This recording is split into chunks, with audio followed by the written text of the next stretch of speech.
Hello and welcome back to Bigfoot Lake.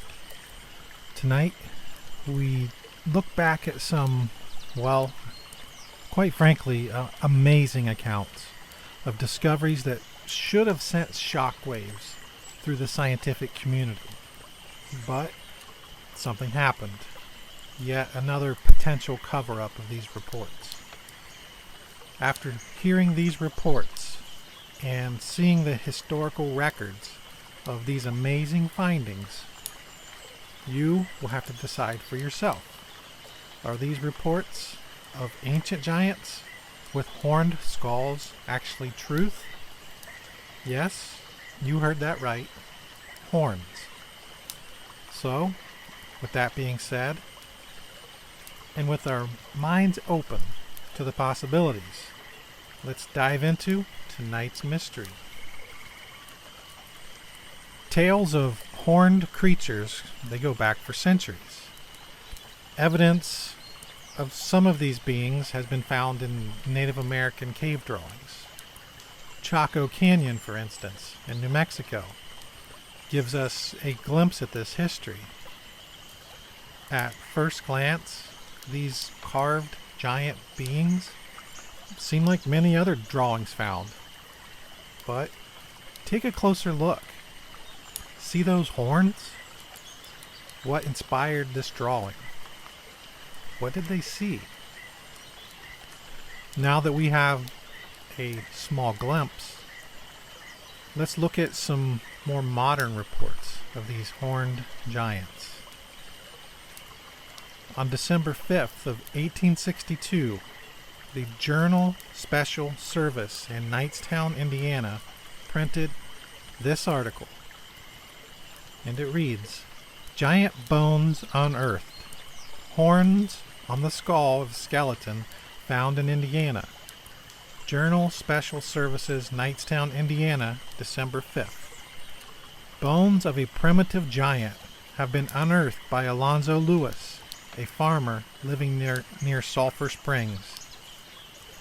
The skeleton is more than 7 feet in length, and the skull has horns, about 1.5 inches long, projecting upward from a point just behind the ears. Several similar skeletons have been found here in the past few weeks.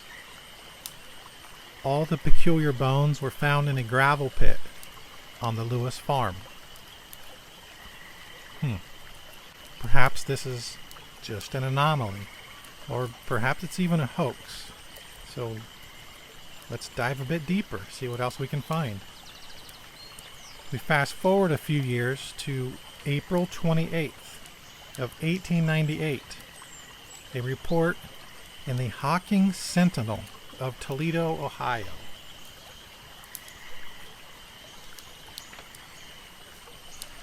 We read, 3 giant skeletons.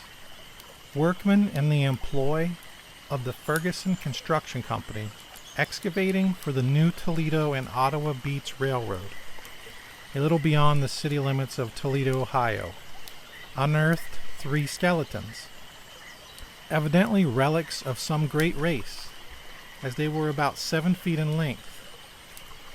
Seems like a giant to me. Just where the ears should be on the head, now pay attention to this, are singular bony protuberances which curl forward. The finds were made in solid yellow clay about 8 feet below the surface. The cut is through a large mound, not half of which has yet been torn up. Several stone tomahawks of large size have been picked up in the locality. Singular bony protuberances. That sure sounds like a description of horns to me. Still not convinced? Well, let's move forward a bit to July 14th of 1916. This is a New York Times article. It reads, "Giant bones in mound. Scientists unearth relics of Indians who lived 700 years ago." Special to the New York Times. This is Binghamton, July 13th. Professor A.B. Skinner of the American Indian Museum, Professor W.K. Moorhead of Philip Andover Academy, and Dr. George Donahue, Pennsylvania State Historian, who have been conducting researches along the valley of the Susquehanna, have uncovered an Indian mound at Tioga Point on the upper portion of Queen Esther's Flats on what is known as the Murray Farm, a short distance from Sayre, Pennsylvania, which promises rich additions to Indian lore. In the mound uncovered were found the bones of 68 men, which are believed to have been buried 700 years ago. The average height of these men was 7 feet. You have 68 men with an average height of 7 feet, while many were much taller. Further evidence of their gigantic size was found in large celts or axes, hewed from stone and buried in the grave. On some of the skulls, 2 inches above the perfectly formed forehead, were protuberances of bone. We have it again. Members of the expedition say that it is the first discovery of its kind on record, and a valuable contribution to the history of the early races. The skull and a few bones found in one grave were sent to the American Indian Museum.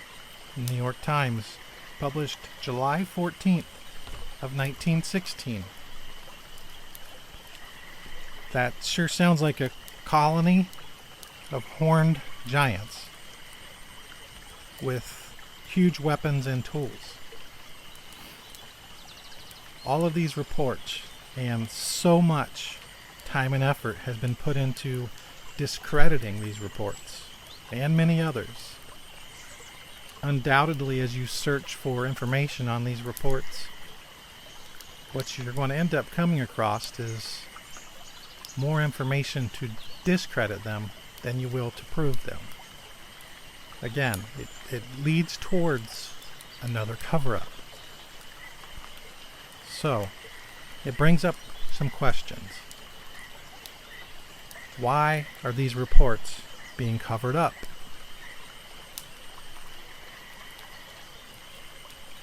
Which leads to this question. What else are they hiding? Let me know what you think in the comments. Are these reports legitimate? Is there a potential cover-up yet once again? And if you have another story of another strange occurrence that you would like us to share here at Bigfoot Lake, please reach out. That concludes our story for tonight. Thanks for watching, and we'll see you next time at Bigfoot Lake. Have a great night.